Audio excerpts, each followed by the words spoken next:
Hello friends, welcome to Sonali's kitchen Marathi. Sonali's kitchen Marathi चॅनलमध्ये आज आपण बघणार आहोत रताळ्याचा हलवा।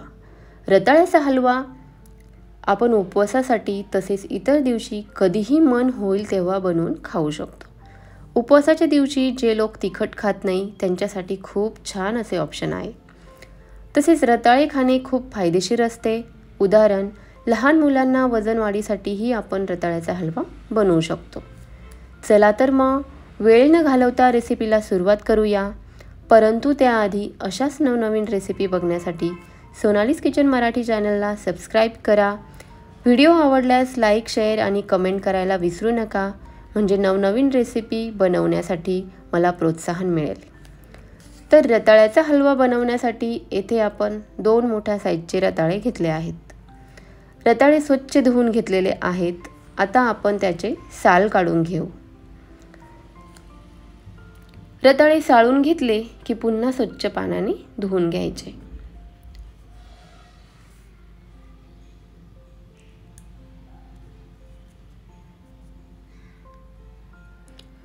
रताळे धुवून झाले की आता आपण ते किसून घेऊया।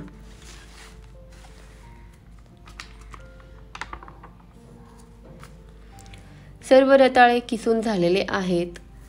आता गॅसवर कढाई ठेवायची। कढाई गरम झाली की तूप घालायचं। तूप आवडीनुसार कमी जास्त घालू शकतो। येथे मी 2 चमचे तूप घातलेले आहे।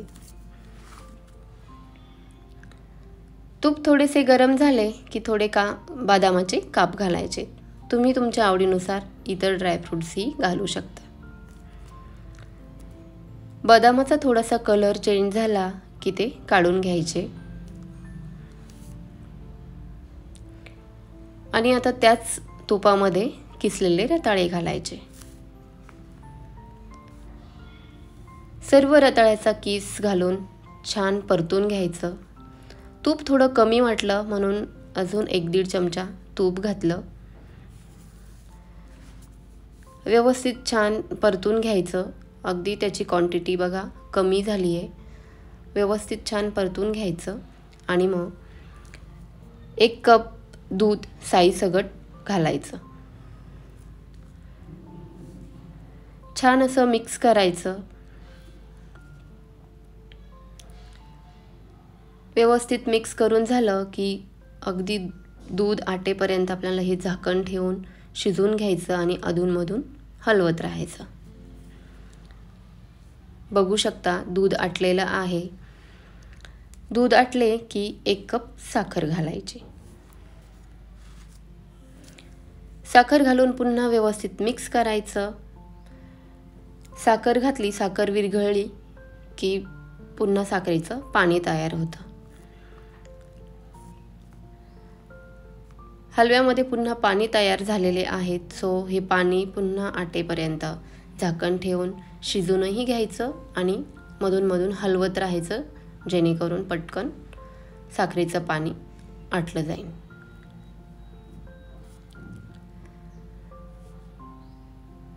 बऱ्यापैकी पाणी आटलेले आहे। आता त्यात बदामाचे काप घालायचे। बघू शकता छान साखरेचे पाणी आणि दूध व्यवस्थित आटलेलं आहे। हलव्याने तूप सोडलंय। सो हलवा आपला जेमतेम तयारच झालेला आहे। सो आता आपण यात वेलची पूड घालूया आणि छान मिक्स करून घेऊया। हलवा बनून तयार झालेला आहे। छानपैकी झाकण ठेवायचं, म्हणजे काही कसर बाकी असेल शिजायची तर ती पूर्ण होईल आणि गॅस बंद करायचा। छान असा रताळ्याचा हलवा तयार झालेला आहे। अगदी सोपी पद्धत आहे। अगदी कमी साहित्यात तयार होतो। कधीही नाश्त्यासाठी आणि कोणत्याही उपवासामध्ये आपण हा हलवा बनवून खाऊ शकतो। कुठल्याही सीझनमध्ये आपल्याला इझिली रताळे अवेलेबल होतात। सो नक्की ट्राय करा। कुठल्याही उपवासाला आपण हा सहज खाऊ शकतो। तर तुम्हीही नक्की ट्राय करा आणि रेसिपी आवडल्यास लाईक, शेअर, कमेंट करायला विसरू नका। अजून जर चॅनलला सबस्क्राईब केले नसेल तर सबस्क्राईब करा। Thanks for watching.